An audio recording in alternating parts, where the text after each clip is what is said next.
सर्वांच्याच लाडक्या गणपती बाप्पाचं आगमन होणार आहे। बाप्पाची पूजा आणि आरास करण्यासाठी गणेशोत्सवात फुलांची मोठी मागणी असते। आज गणेशोत्सवाच्या निमित्तानं दादर फुल मार्केटमध्ये नागरिकांनी मोठ्या प्रमाणात गर्दी केली आहे। अगदी पहाटेपासूनच नागरिकांनी खरेदीसाठी प्रचंड गर्दी केली आहे।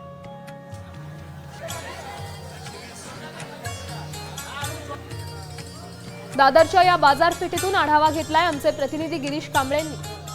उद्या गणेश चतुर्थी आहे। लाडक्या बाप्पाचं आगमन उद्या होणार आहे आणि लाडक्या बाप्पाच्या आगमनासाठी जोरदार तयारी करण्यासाठी लागणारी जी फुलं असतील ती फुलं खरेदी करण्यासाठी मुंबईकरांनी मात्र फुल मार्केटमध्ये प्रचंड गर्दी केलेली आपल्याला पाहायला मिळते। मी सध्या स्वर्गीय महासाहेब मीनाताई ठाकरे फुल मार्केटमध्ये आहे आणि या ठिकाणी आपण बघतोय की मोठी गर्दी पहाटेपासूनच या ठिकाणी फुलं खरेदी करण्यासाठी आहे। शेवंत देखील 120-140 रुपये किलो आहे। जास्वंदाची फुलं देखील महाग आहेत, 200 ते 250 रुपये किलोने गुलाबाची फुलं आहेत। असं असताना देखील प्रचंड मागणी आहे, मात्र आवक कमी आहे, त्यामुळे फुलांच्या किमती देखील मोठ्या प्रमाणात वाढलेल्या आपल्याला पाहायला मिळतात। मात्र महागाई असली तरी उत्साह हा या गणेश भक्तांमध्ये मुंबईकरांमध्ये आपल्याला पाहायला मिळतो आणि प्रचंड गर्दी या मार्केटमध्ये सध्या दिसते। व्हिडिओ जर्नलिस्ट रोहित शिगवणचा गिरीश कांबळे, साम टीव्ही, मुंबई।